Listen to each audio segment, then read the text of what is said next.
My name is Dr. Naheed Dosani, and I'm a palliative care physician who provides palliative care for people who experience structural vulnerabilities like homelessness, poverty, and systemic racism.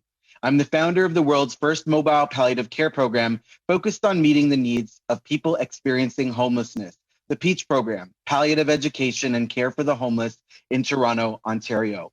Our team, comprising of a group of compassionate health workers, cares for between 110 to 120 people at any given time, whether they live on the street, under a bridge, or in a shelter, through trauma-informed care, harm reduction, and a human rights approach, so that everyone has an opportunity to have equitable access to palliative care. I'm also the founder of Toronto's first hospice for people experiencing homelessness, serve as medical director for the Region of Peel's COVID-19 homeless response, Mr. and hold Dosani, faculty. Yeah, can you just slow down? It's very hard for sure. the interpreters, please. No problem. And hold faculty appointments in the Division of Palliative Care at both the University of Toronto and McMaster University.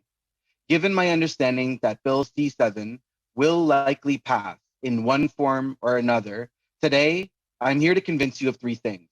One, that palliative care is not equally accessed by all people across Canada. Two, that people who experience structural vulnerabilities like poverty, homelessness, and racism face even more barriers to accessing palliative care. And three, that there are circumstances where people choose to pursue MAID because the social conditions around them create the conditions for them to do so. We must do better. Part one, palliative care is an approach that improves the quality of life of people and their caregivers facing life-limiting illness. In 2016, the Canadian Society of Palliative Care Physicians released a report, How to Improve Palliative Care in Canada. The report highlighted major gaps in palliative care in Canada, but also made 6 significant recommendations to address this. In 2018, Health Canada released the framework on palliative care in Canada, but aside from this, few, if any, of these recommendations have been put into place in any meaningful way, and they need to be. Part two, what gets talked about even less are the even larger barriers that exist to palliative care access for those who experience marginalization. I've provided street-based palliative care for over 7 years to communities who face these barriers. I've seen this with my own eyes. In 2014, I had the opportunity to join a research team out of the University of Victoria to answer the question, what are the barriers that people in the margins of society experience in accessing palliative care? The study, led by my mentor and colleague, Dr. Kelly Stajdahar, and the report that followed is called Too Little, Too Late, and it tells a damning story. Through 300 hours of observational research, our team followed 25 precariously housed people, their support persons, and service providers. What did we find? That people who live on the margins have difficulty accessing palliative care. Why? Because the need to survive trumps discussions about palliative care when you live on the street. Because death is so common on the streets. Because early identification of palliative care needs for people on the streets is challenging. Because our systems operate in silos for housing, food, healthcare, and income, and crosstalk across those silos is rare. Because there are often barriers for home care organizations to provide care in non-traditional home environments. And because there's so much death on the streets that it's created a world of grief and vicarious trauma. In summary, to make palliative care more equitably accessed, we must build up the systems that support people who experience marginalization.